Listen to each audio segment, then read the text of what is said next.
and now right here in the USA. Watch us via Roku on your smart TV.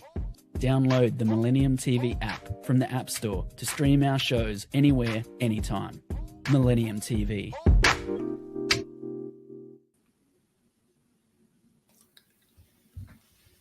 Greetings. I'm your host, Commander Ube. This is Millennium News 24, Interfaith talk show, and we're going to be speaking about religion and how they review money and taxation based upon what's going on in today's society. Of course, you see that there's a big issue going on right now with the Democrats and, of course, some Republicans, all right, that's arguing about issues concerning the Social Security being cut off and the DEI issues of letting off a lot of federal employees. And also they're going to be talking about other issues that relates to how we view money and how we can have financial freedom. So that way we wouldn't have to be caught up with the politics that was going on today. All right. I have my special guest, Daniel Bay. And this is the brother who I've been around for many years, and he have looked into some projects that helped him for financial freedom. And most likely we're going to need that same knowledge to be able to help others out there. All right. So I'm going to just let him just give, a little taste of what's going on, but we're going to go through it even more. But so, just let him know that, Daniel, how you decide to pull yourself into a financial freedom position that we all need today. Hi, my name is Daniel Bay, and I'm currently retired, but I have seen a lot of things that have been going on since I was retired, as far as just like you said, the Social Security, yes, and things like that. So I decided, there's a better way. True, there's a better way. So what I did was I started looking into different ways to, make to be financially free. I looked, just like you said, I looked into a few projects. Excellent. We'll probably go into that, but it's very possible. But it depends on the individual. You cannot let anybody or anything stand in your way. True.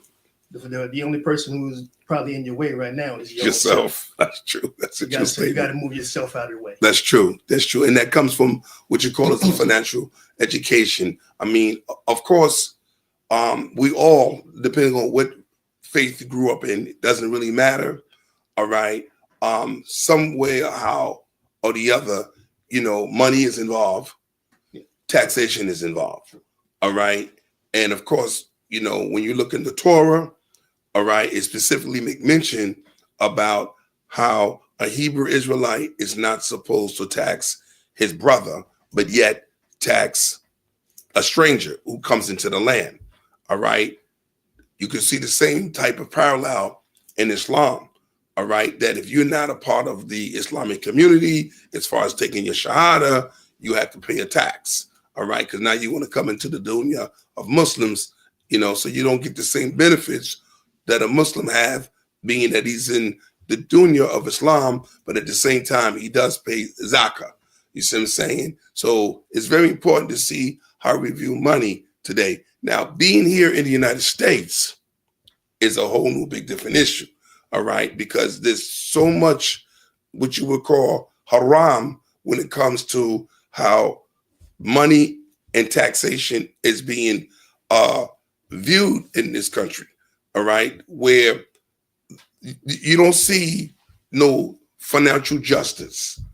All right, I was just analyzing something earlier today where it was said that monies are going out to other countries, all right, but it's not taking care of the people within the country. Now they want to change the system around, and now people who wants to rely on Social Security, you don't know if that's going to happen or not no more. People's going to retire, rely on their retirement. You know what I'm saying? And so what is the religious sector saying out there today? So if you don't have a financial education to try to put yourself under some financial freedom, because the way things are today, it's like spiritual bondage, where money is being used to subject the people. You see what I'm saying? Instead of freeing the people up. So what I want to have you to express to the people, Brother Daoud, is, how long did it took you before you start realizing your financial freedom? Well, it took me, I basically grew up not rich, not poor, or like the most of us. Yes, like the most of us. But however, I was always taught, go to school, get a job, get a pension and retire, and after that, die. That's basically what we was all taught. Yeah. But however, it's as I was thinking about it, and as I was going through this financial journey, I'm just saying to myself, I shouldn't have been working no more than 5 or 10 years, and that's really possible. Yeah. That's really possible. Explain to the people out there what you mean that it would be very possible from 5 to 10 years that's all you would have to work. So they have an idea what you're saying, because I know you're intriguing the minds for those who are out there to say, wait a minute, what does he mean 5 to 10 years? Because you got to put in at least 25 years for a pension, like a 401k. Make your own pension. Yeah, there you go. Make your own pension. Yes, talk to the people. Here's where it is. What they don't tell you in school, you will probably never get this in any financial institution or any school. You buy assets that produce more income. As those assets grow, first you're going to be in an accumulation stage. As those assets grow, those assets start paying you back. There you go. You're going to never sell those assets. But if you do it, it's going to be a like kind exchange. Got you. A like kind exchange. You got you. Exchange one asset for the next. There you go. And then what you're going to do, as those assets are producing income, you're not going to sell them. You're going to take a loan against them. There you go. And a lot of us, what we think about a loan is, it's not really a loan. Well, it is a loan, but it's not. But you know when you pay it back? Never. It's interesting that you said that, because not only that, it's the institutions of schools that you're not going to learn this from, right? Even if it's a business school, you're not going to learn this. No. But at the same time, you're not even learning this in the religious sector. No.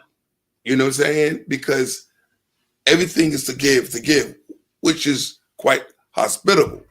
But when the religious sector, don't make a difference what faith you're from, correct, somewhere along the line, something is going to subject your finances in a civil or secular world. All right? And so it's like you be forever working, but there's going to be a time in your life that you're going to have to retire. Yeah, right. But now, in these days and time, because the way things are, it would be very difficult for people to retire. I know people who's up in age who had retired, but they can't even retire because they're still working, because the retirement money is not enough. That's right. It's not enough. That's right. You know what I'm saying? So even in the religious, because the churches is not teaching this, unfortunately. No. All right. The synagogues and the masjids, all right. And I'm not speaking against any religious institution, but you would think that they would be able to free their people up from the secular world, because now you got to go into the secular world and work all your life, all right, and retire. But at the same time, God forbid if you get sick, God forbid you get into a disability situation, you know what I'm saying? And now, how do you pay the mortgage, as they would say? How do you pay your rent, as they would say? How would you buy food? All right. And you see right here in the United States, everything is expensive. That's right. Everything is expensive, So another thing that we need to learn is to buy into annuities. Correct. Life insurance, yes, is a good start, because if we got young people, when they're real young, it's best to get life insurance for them, so that way they can build up some kind of financial resource and have a cash value. All right. Because as you stated, Daoud, that's an asset. All right. And you're gonna exchange that asset for another asset. All right. I'll be the first to tell you, if you never heard it before, is that you never liquidate your assets. No. Long as you keep your assets, you would always have interest. And that's the key. And so when you said about 5 or 10 years, all right, that's something that people got to be aware of, what you mean by 5 and 10 years, So if you can go in a little bit more on the 5 and 10 year, because people need to know that. That 5 or 10 years, that's a period of accumulating assets, what it is. Mm-hmm. You accumulate stocks, bonds, real estate, cryptocurrency, things like that. Yes. Things that will appreciate in value. Yes. And that'll still pay you a dividend, or it will increase in value, and it'll still be worth something tomorrow. Excellent. So it'll still keep increasing in value, and what you do is you never sell it. Yeah, that's right. You take loans against it, and then you know who pays back the loans? The assets that are paying you, because they have value to them. They have value to them. It's interesting and you say that. What's paying back the loans, and as long as you keep on buying more assets, it'll just keep on growing. That's right. Continuously taking out the loans. That's right. All right. And this is what happens once you set up. This is the second part that I'm trying to figure out. I got you. Trying to set it up as a trust. So when you set it up as a trust, you pass all those assets down to your heirs. That's right. Tax free. That's right. That's a very good point, because that's another thing. It's not going to be tax free. It'll be what they call a step up in basis. True. But if they continue the process, they will not pay taxes on it immediately. That's true. That's true. It's interesting you saying that, because once people get a financial education about what's going on for their financial freedom, you definitely have to have a trust set up, because it's asset protection. That's right. That's the purpose of the trust. Right. And it have to be an irrevocable trust. That's right. All right. That you have to have asset protection, because running to the probate court, all right, or surrogate court, they're going to diminish your assets, and you don't want probate court or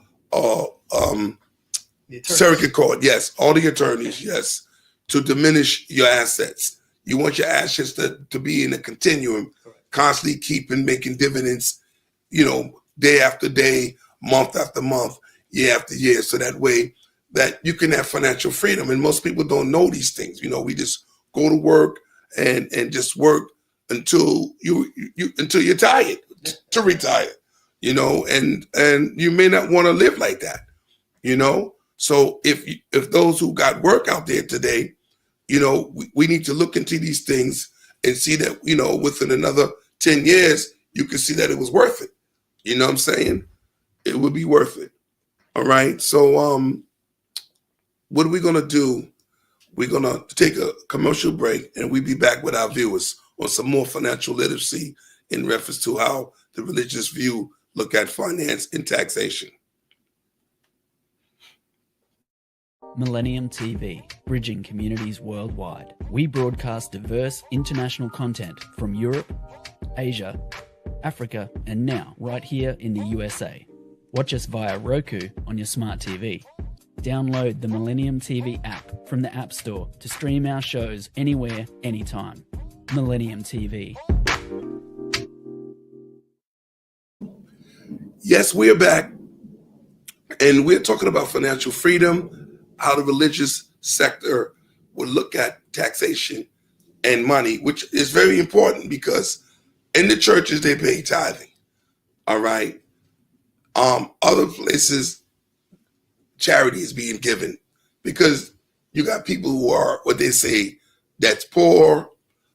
People may run into tragic situation like what happened out in California, other places that you could see, such places like Gaza, all right, when people is really in need, all right, when these things occur. So the religious sector is very important, because that's a safe haven by the protection for those who needs that, that shelter, all right. But now, how do one becomes independently free, all right, so that you won't put stress financially or on the economy, all right, because you can see as people running from South America, from Colombia, Mexico, and other places, they're running over the border, all right, because there's some economic and financial stress that's going on in those countries, all right, and so again, that's a form of bondage, when you cannot have a cash flow to be able to live comfortable in the environment that you live in. You know, so you see why other people from all over the world, they come to the United States, because they figure that the United States, the dollar is strong against other countries' economy. You know what I'm saying? So then the issue is the money that you make, they tax everything that you make, you know? So if you're buying things like gas, taxes, food, taxes. I remember there was a time, Daoud, that 40 years ago, there were no taxes on food. You know, you couldn't tax food. Now you're taxing food. You even got to pay death tax. You hear what you're saying? And that's the probate court when you talk about a death tax. Right. You see what I'm saying? So that's why we would talk about setting up yourselves, what you call as an irrevocable trust. You know what I'm saying? Because then that's asset protection. All right. And then you can pass it down to your heirs. All right. So they won't have to worry about falling into something that's financially stressful. But at the same time, one thing that parents or household or families need to do is teach their children. That's right. All right. Just don't learn the process yourself for financial freedom, about annuities, stocks, bonds, you know, which is all assets, buying real estate or land. These are all assets that you can use to maintain. But then you need to teach the children. Because if you're going to pass it down to your children, last thing you want your children to do is to lose it for lack of knowledge. You know what I'm saying, Brother Daoud? So there's any references that you want to refer to people to that they may need to see where they can go for this information? Because y'all know when people is hearing us talk, all right, they're going to want to know where the references at, where can we go in order for this information that we're putting out there. All right, you know, you think you can share? Yeah, the first thing that you can do is really study the different asset classes, which I said stocks, bonds, real estate, crypto, life insurance, and things like that. Mm-hmm. And then you really have to know what you're doing, because a lot of people, once they think that the maybe the stock market or insurance is intimidating. Mm-hmm. True. Which once you get to find out, it's really not. True. Because you're paying other people to do it for you. Mm-hmm. And they're taking out their commission. That's the commission that you could have been getting. That's now, right. If you educate yourself, you know what's going on. True. So they won't pull one over on you. That's right.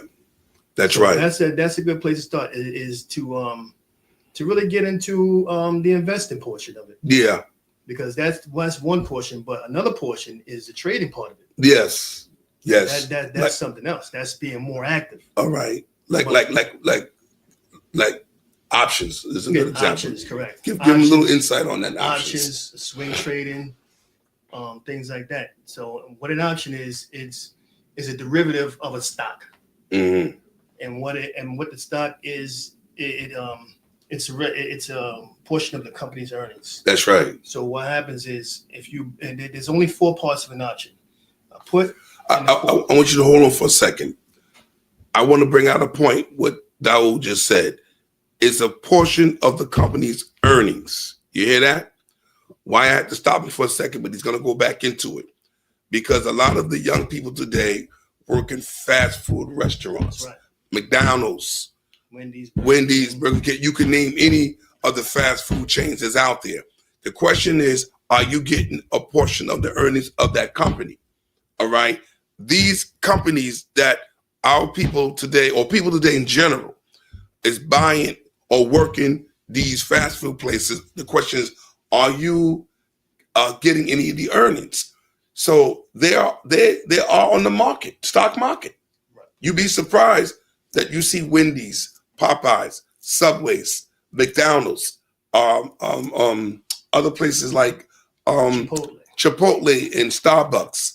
All right, they all got stocks, y'all, out there. Even the drinks, Coca-Cola, Snapple, Pepsi, you know, you can name it. That's all you have to do is go to your phone, Google it, Pepsi stock, Coca-Cola stock. Just type it in. You'll be surprised what come up, and you can see that you can maybe purchase these stocks. You can teach your children these things Because why go to McDonald's or these places, right, and consume these things, but you're not consuming the money or the dividends of the earnings. But as you were, that was you were stating. Yeah, it's like in the options field is there's four portions. Mm-hmm. There's two main portions. There's calls and there's puts. A call gives you the option to buy a stock at a certain period before a certain period of time at a certain determined price. And the put, it gives you an option to sell that same option at a certain point. Mm-hmm. And then you can also buy calls, yes, buy puts, yes, sell calls or sell puts. Yes. But that is getting more into more of a nuanced thing that you really have to get into and explain what it is. Mm-hmm. But once you start to study how it is, then you can use that information. There's there's one game and there's 100 ways to play it. You know, they got books out there today so simple, like puts for dummy, or options for dummy. Right. Something that's very simple or for if you. You want to get into, yes. Or if you want to get into more active like trading, they have swing trading for dummies or technical analysis for dummies. Exactly.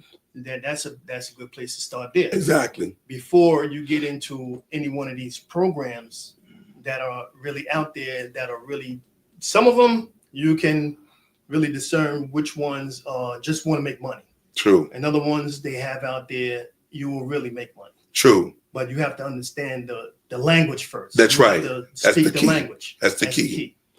Now, what I learned about options many years ago, what I loved about it is that the turnaround, the payout for it is every 30 days. It doesn't necessarily have to be 30 days because what they have is an options chain. True. Which most of these stocks, they close the contracts. This is what I'm saying. You have to understand the language, which the contract period, it ends every week. So you can technically be making a few $100s every week. You hear that, y'all? A few $100 every week. You hear that, y'all? Because before it used to be monthly. You know, it used to be, now you can do this weekly. Well, the big institutions, they close their contracts on a monthly basis. Got you. But you can still trade and close contracts on a weekly basis. Which is good to know. Yeah. That's good. And again, the start is these books in reference to dummies. Dummies have these books because it's simple. The reason why we mention dummies, because they make it more simplified, because I do have financial material books that I have that I read, you know, and one of the books that I have is the financial statement analysis. Right. All right. And that may be very difficult for someone to read because they're not literate in finance. You know, Tyrone Jackson is a place that you can go. I went through his course as well. Yeah, me too. Excellent. And he makes it so simple that you can just jump in and start learning how to trade. So that way you can make, you know, those finances every week or monthly or whatever, you know, that's comfortable for you. You know, I would tell people, take your tax return money. All right. Because sometimes people would say, oh, I may not even have the finances to be able to do some type of trading or whatever to get me started. But we in tax season right now. You see what I'm saying? And so, again, people do not know in the masses to invest your taxes. Yeah, the first place that I'd say is to try to learn the language. Yes. Because being around people who do this every day is speaking a different language. True. You have to be around people who speak the language and you understand the language. Well, you know, it's interesting you saying that, though, because when you do get the books for dummies on trading options to that nature, right, they do got a glossary in the back. Yes, correct. All right. So I always tell people, when you get a book like that, always go to the glossary, because the glossary will give you the terms. All right. And if you really want to know it, get a pen and the paper, write down the terms and the definitions in the glossary. All right. And study that. And then go to the book and start reading. And then you realize that your whole world and literacy will just open up. Right. All right. Because like Daoud said, which is true, something that I always stress is language. You always have to stress language, you know, when it comes to anything. You know what I'm saying? But when it comes to dealing in trading or options or things of that nature, is language. You know, I also highly recommend, there's a manual out, PDF file, the Reese's Trust, right? R-E-I-S-S. Weiss. Reese. Yeah, Carlton. I think it's Carlton Weiss. Oh, Carlton Reese. Right. All right. All right. Some of them pronounce it as rice. Oh. You know, everybody got different pronunciation. That's why I never would tell nobody they wrong when it comes to the pronunciation, because every language pronounces it differently. You know what I'm saying? Tomato, tomato, potato, potato. You know what I'm saying? So, but the point is that book is a trust book that you can go and look into the terms and try to educate yourself in a trust, because you're going to need a trust for your assets. If you want to leave your loved ones 100%, all right, of whatever you have in assets for them, and you transfer all your assets into that trust, irrevocable trust, irrevocable, all right, where no one can touch that, all right, and you will leave that for your heirs, for your loved ones. You can put, of course, the insurance policy, let the trust be the beneficiary of that, so it pays into the trust, all right? If you have a car, transfer the title into the trust, all right? If you have a house, quick claim the deed into the trust, all right? So I'm just giving you some good financial knowledge information, you know what I'm saying? Because there was a time where, and some religious sectors still does it or do it, where they would hold your assets. Yeah. They will hold your assets for you. You know what I'm saying? But you can do this yourself. So you don't have to technically, you know, have someone else hold something where you can get it done yourself. You know? So that's very important to be aware of. All right. Especially when it comes to banking. All right. Because you know, you want to elaborate about banking? Oh, you go ahead. No, I'm just saying that in banking, like if you was going to open up a trust account in the bank, what do you do? All right. You want to make sure that it's a non-bearing interest checking account. What is the reason for that? To be tax exempt. All right. So you won't have to pay taxes on that irrevocable trust. All right. Because the trust itself is a financial institution. Right. All right. And that's another language that you need to learn. So Reese, handbook on trust, PDF file, you can go and get that. And you can start reading into the glossary and educate yourself. All right. And this is what this is about. How do religion look at money and taxation? All right. And so, you know, I grew up as a child in a religious institution, and they didn't teach what we're talking about here on the show.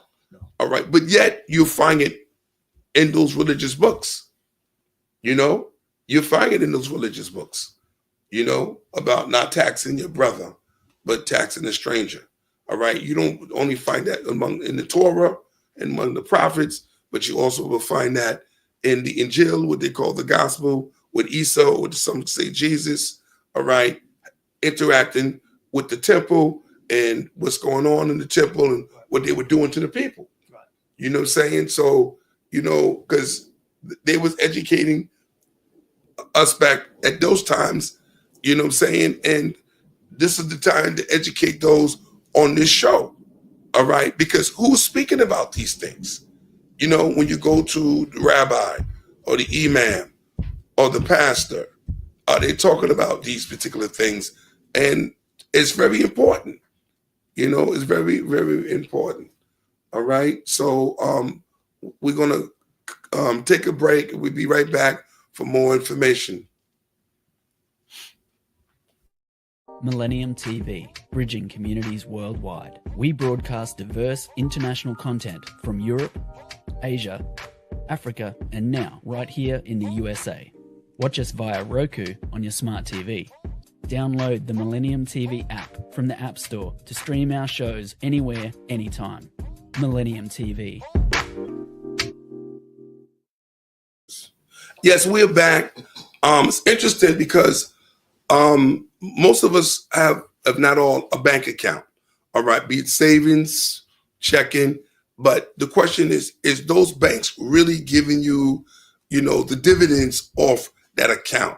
All right. So we're back, and what we're going to do is going to allow Brother Daul, all right, to explain what is the better account to have your money in so you can continue to generate money month after month. Yes. I know this is going kind of quick because for anybody who doesn't know, but one thing that you said about a bank is you look at the interest that the bank is giving you. True. It's probably less than 2%, 1%. Less than 2%. Wow. The other option you have is this: open up what they call a brokerage account, a full service brokerage account. It serves or it does the similar thing as a bank account. Mm-hmm. But however, if you open up the brokerage account and if you just have the money sitting in a money market, which is the same thing as a bank, is going to pay you less than 1%. What you have to do is have that money moving. What you have to do is put that money into the market. Yes. And have it producing dividends and growth for you. Yes. And one place that anybody can start, if they know what I'm talking about, you can just put your money into SPLG. What that is the earnings of 500 of the largest companies in the United States combined together. It's all rolled up into one, what they call ETF.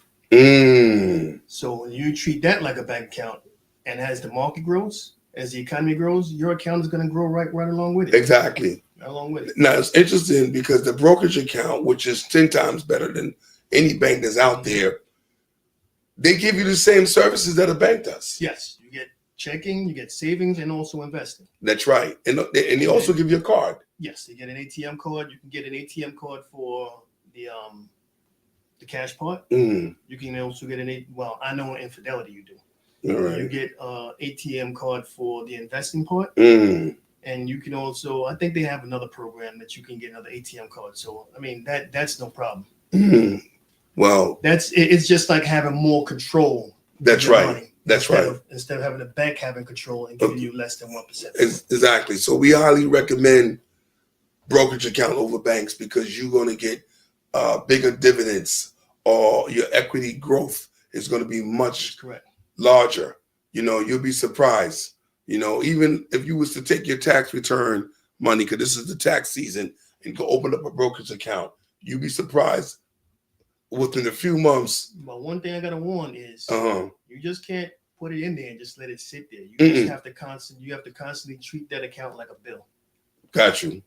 Because the fluctuations of the market going up and down every day. True. And you keep watching it, that is another psychological traumatic experience. Oh, well, it could be a traumatic experience. Well, you're 100% right about that, though, and it's a very good point that you brought out because, first of all, when you're dealing with a brokerage account, all right, it has a large advantage, but then there's some disadvantage to it. So you're definitely right about what you're saying because in the brokerage account, it's called profit and losses. Right. It goes up. You want to minimize your losses to lose. You're going to lose. That's a fact. It's not that you're going to lose. You only lose when you sell. True. But what I'm saying is that sometimes you're going to see the fluctuations in your account go up and down. True. Got you. You only lose when you sell. Oh, got you. So you know what you can do with that once you invest in SPY? As it goes up or it goes down, don't sell it. Got you. Take a loan against it. Got you. Very interesting information. Take a loan. Very, excellent.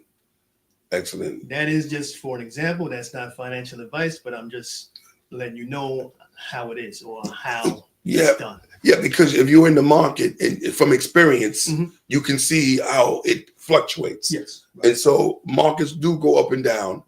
Just like prices in the supermarket. It goes up and down. So you want to get more for your money when it goes down. You know what I'm saying? Because you're going to buy more. You see what I'm saying? Funny that you said that. You know why? Because everybody thinks that once the market sells off and it crashes, everybody gets scared and starts pulling out and selling. That's the worst time to sell. That's right. It's the worst time to sell. That's the word. That's right. That's right. I'm just right now. I'm waiting for a crash. I'm waiting for it. I'm just waiting. You kind of remind me of that movie Trading Places. Remember that movie? Yeah. Because I'm waiting for a crash. Because they deliberately crashed the market. I want Trump to crash this market all the way. Don't give him no ideas. Well, people be upset because they wouldn't even understand what's going on because they don't realize that. But that's the miseducation that was taught. That's right. You see something going down, you're gonna take it. You're gonna take your money out. That's right. That's right. It's the wrong time to yeah, you're right. You're right. Just like if you know that that a retail item is in season, that sometimes, but just like for an example, a winter coat. You're gonna buy a winter coat in the winter? No, of course not. You're gonna buy it in the summer. In the summer. Because you know the price is going up and down. That's right. That's right. So when you see the price go up, that's right. What are you gonna do? Are you gonna buy it? Of course not. Same thing with the market. Yeah, same thing with the market. Yeah, and you always got to show a parallel for the people so that way they can recognize exactly what's going on. You know, they can recognize which is excellent, which is excellent way to see, you know, or to view it. Because again, we're talking about financial education, all right, and your financial survival, your financial freedom, all right. And this is something that should have been taught really in the religious sectors. You see what I'm saying? Because I really think it's something that should have been taught at home. Oh, to begin with. True. That's the first place that should be taught. Yeah. But what I'm saying is, right, I get you. Yeah, because you got a lot of people who is religious. Mm-hmm. You know what I'm saying? They say they believe in God, whatever, Allah, whatever, you know, Yahweh. But at the same time, you know, is these places are teaching what we're talking about. All right. And this is what makes this unique and different. Right. You see what I'm saying? Because not only that, those who are listening may need to bring it, you know, to their place of worship and talk to their religious leaders that, you know, someone needs to come into the temple, the masjid, or the synagogue and teach. You know what I'm saying? They always want you to give out your pocket as a support, which is well and good. But suppose that person gets sick, get injured, lost their job. That's right. All right. You see what COVID did to people. You know what I'm saying? The government had to give out subsidies just to maintain people in, you know, in their livelihood. You know what I'm saying? So again, being with a brokerage account, that would have sustained you. You know, you wouldn't have to go nowhere. You don't have to work for nothing. You know what I'm saying? Work for money, that is. And I always say we shouldn't be working for money. Money should be working for us. Of course. And that's one of the problems. That's the beginning part of this investment journey. You have to go through a period of accumulation. Yes. Just like I said, it'll probably take about maybe 5 years for a period of accumulation. Yes. And it's not really $10 here, $5 here. You have to really. Yeah, but when you say accumulation, not only in finance, but also in knowledge. Yes, that's right. Because if you don't have the knowledge, that accumulation can maybe more than 5 years. Right. So you got to really know what you're doing when it comes to accumulation. Yes, right. You know, so that's why I say people can take their tax return. You know what I'm saying? Or some people get like a bonus check at the end of the year. Right. You know what I'm saying? And what I'm saying is we don't look to invest these things like we should.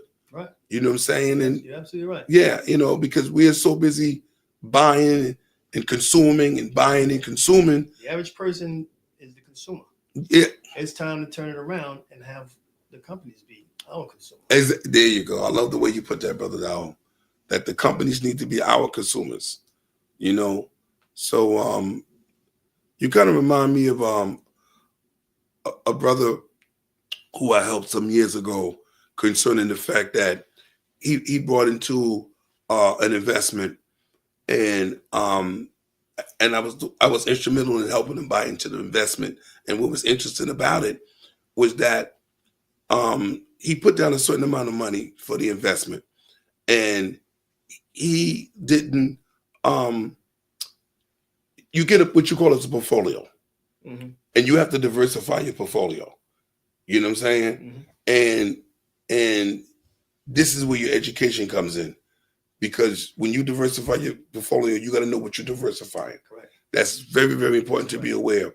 And so this particular brother, right, he just kept it in one particular stock or share, whatever, instead of diversifying it, all right, where he can get a greater return.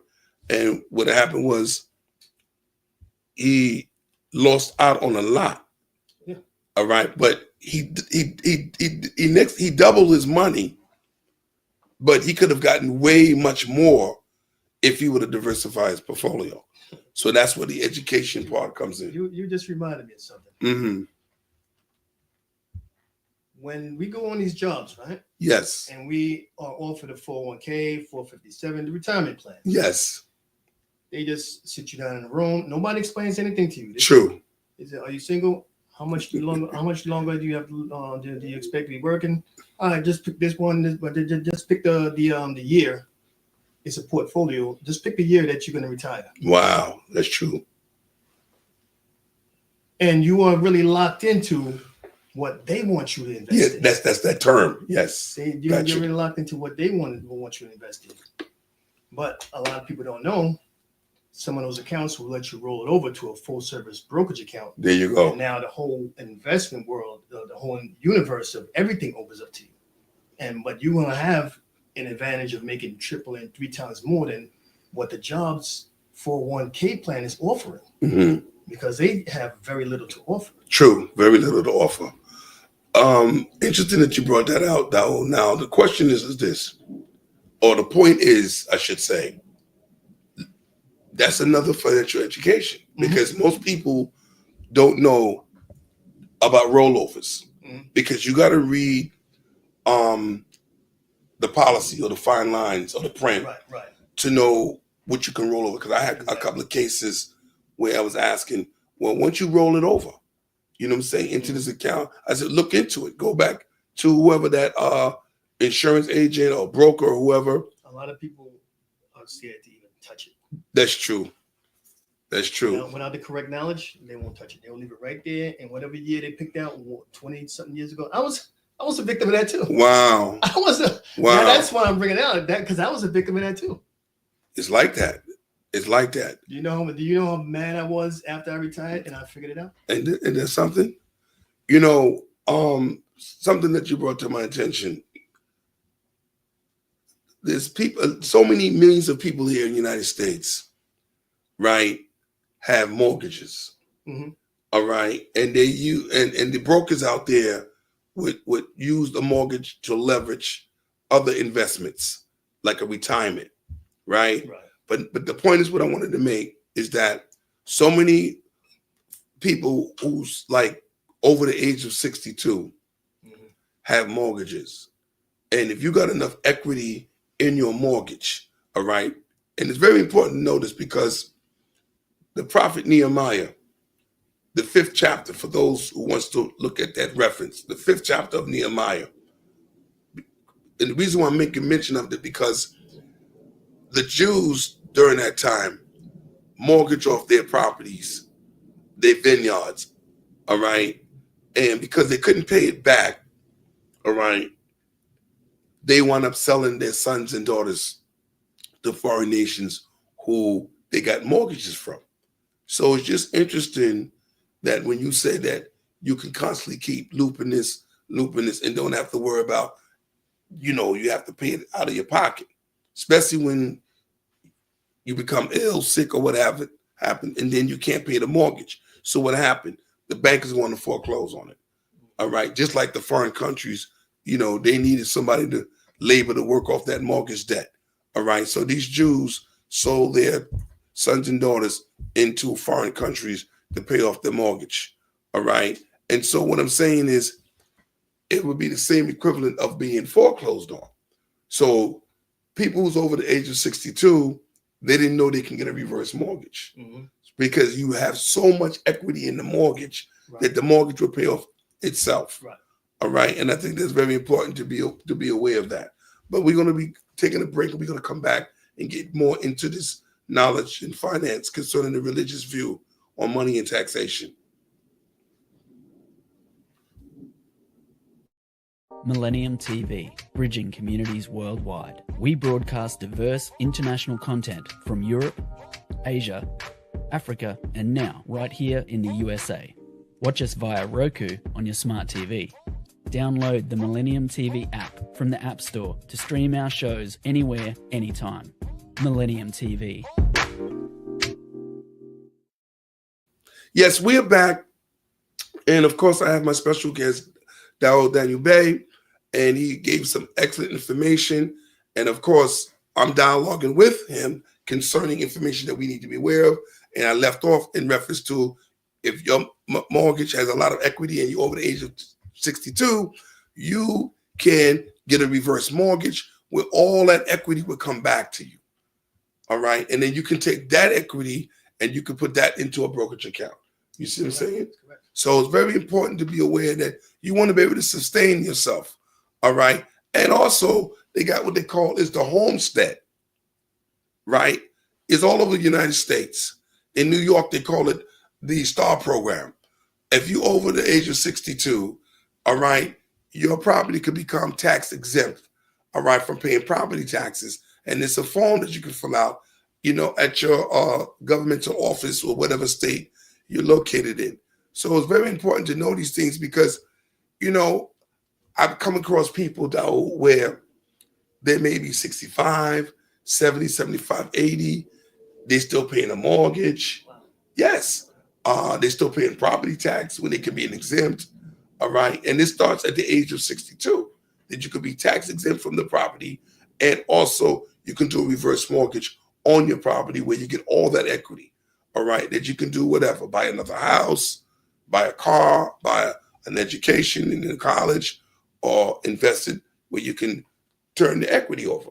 So I think it's very, very important that this particular program we are having today is very, very important because, again, I'm not casting any shade or anything as downtrodden on any of these religious institutions. But the things that I'm saying, how is it that, again, the prophet Nehemiah in the 3rd verse of the 5th chapter of the prophet Nehemiah talks about mortgages.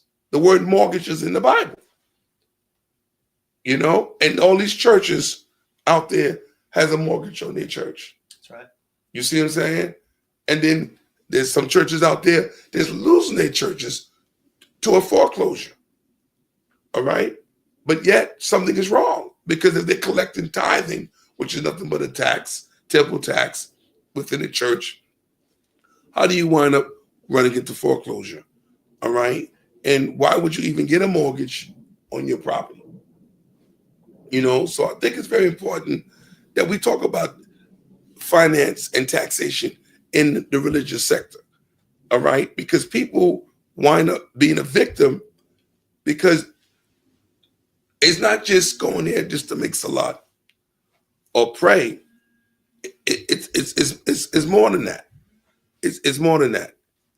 You know what I'm saying? Because the religious institution is supposed to accommodate a way of life. That's right. It doesn't make a difference if you're Muslim, Christian, Hebrew Israelite, Jew. It's supposed to be a way of life. When we say way of life, it's not just your connection between you and the Most High Allah. It's a connection to everything, an aspect of your life. Your food, where you live, your banking, your participation with a tax or whatever. We have to look at the whole spectrum when it comes to these religious institutions. And if these religious institutions are not teaching this is why the people are suffering. Hosea chapter 4, verse 6, the prophet Hosea says, my people are being destroyed for what? Lack of knowledge. You know what I'm saying, Daoud? That's right. For lack of knowledge. And so this financial literacy is what we need. The last show we had is with the sister Keisha, who has a non-for-profit. All right. And she has a financial literacy class that she does once a month. All right. That she make mention of it. All right. Which was beautiful of her. All right. We have a financial literacy class every Sunday between 7 and 9. You know what I'm saying? So that way people can have, the knowledge of they can build up some equity. You know what I'm saying? Now, so what would you suggest, in reference to giving people insight about, on how maybe they can contact you, or maybe there's things where you can do to be able to help them, what would you suggest? First thing you have to really want to actually have to put in the time, because it's not going to be an overnight or 1 year thing. True. Because you are going to have to really study the language. True. So once you get around these certain people who speak the language, you understand what's going on. That's right. You know what kind of questions to ask. But I have ran into several people who I passed on several information to. Excellent. But however, never took advantage of what was being offered. Yeah. I would just pass on the information. That's it. Yeah. Well, I'm just saying there is an excellent trading course. It's free online. It's Real Life Trading, REALLIFE Trading, TRADING.com, and you can start there if you really want to be active. But he also shows you in there the investing portion as well. That's another place where I started. But however, I just didn't stop there. I continued to branch out to look at further into the investing part. Excellent. And then I further branched out and looked into the trading part as well. Excellent. So I do swing trading, options trading, different strategies, and also do long-term investing. All right. But see, what happens though is that you're giving people an example that you are getting, or you develop within yourself, financial literacy. Correct. Which means you don't have to go to a business school and spend so many thousands of dollars. You have to know, you have to really want it from here. That's right. And no matter what, as long as you want it from here, true, it'll come to you. That's true. It'll come to you. That's true. That's true. Especially when you are constantly persistent to want to learn, or be around other people that you may know who may have that knowledge, that we're willing to share it, like myself and Brother Daoud today. Just like they say, your knowledge goes only as far as the people who you're around. That's true. That's a very true statement. Mm-hmm. That's a very true statement. So we're going to be coming to a closing pretty soon, but I want you to give your last final,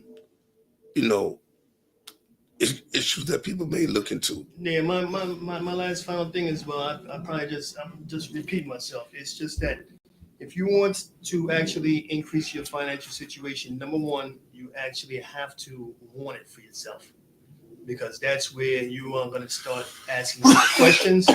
You're going to start getting different answers, and you're going to have to sometimes change the people who you're around, because just like I said, you're only as smart as the people who you hang around with. That's what limits your knowledge. True. And then my bottom line is, you got to really want it. Either that, or you're gonna have to pay a financial advisor, or the other final option is leave your money in the bank. Yeah. and these are the places where you're not going to really grow your equity when you leave your money in the bank. Oh no. All right. The financial advisor is going to eat up through his commissions. All right. And so what we're saying here today is that you can really educate yourself and don't have to give nobody a dime to learn what you can know for yourself. All right. And so this is the key that we are trying to share with you. Again, there's material out there like Tradings for Dummies or Options for Dummies. I highly recommend how you read a book, because most people don't know how to read material, is always go to the grocery. Mm-hmm. All right. Because like Daoud said earlier, that you have to learn the language. All right. And I'm big on language. You have to, because language is in everything, math, reading, writing, whatever, science, religious textbooks. You got to learn the language. So when you go to the grocery and study the language, I would spend a week in the grocery, because the longer you learn the language in the grocery, then you go and start reading the first chapter of that book, of that financial book. And you begin to start saying, oh, wow, You know what I'm saying? I can see what he's saying. And there's other reference books out there like the Dictionary of Finance and Investment Terms. Mhm. There's a dictionary on banking terms. A very basic beginner's book. Mm-hmm. You can go to Amazon.com, and Google Rich Man, Poor Bank. It's by Mark Kwan.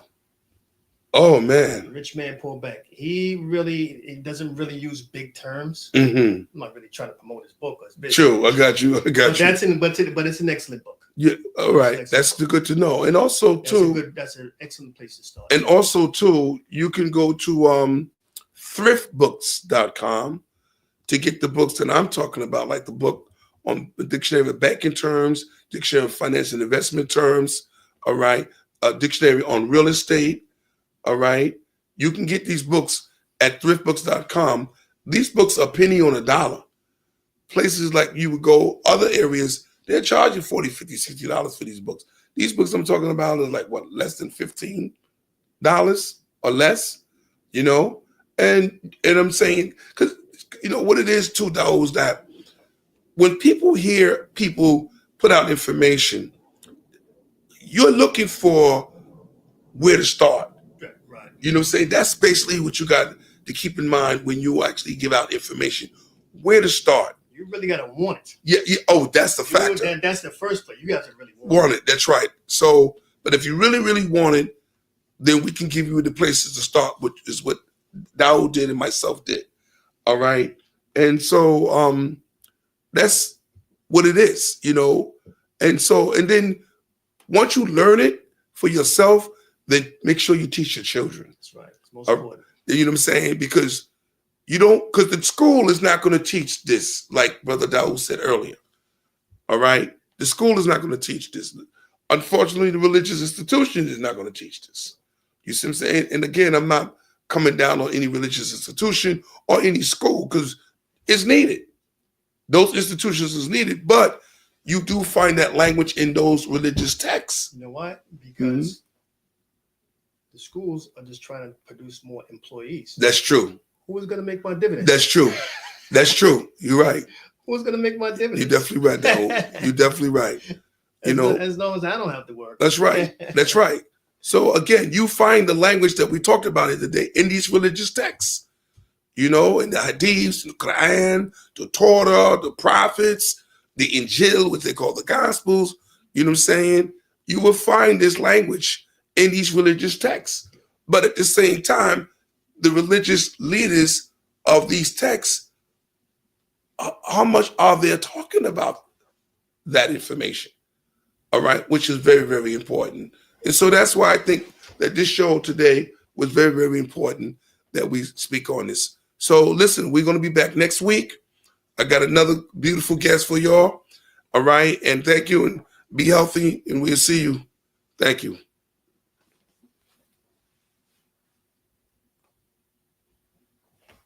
Oh, good. Yeah.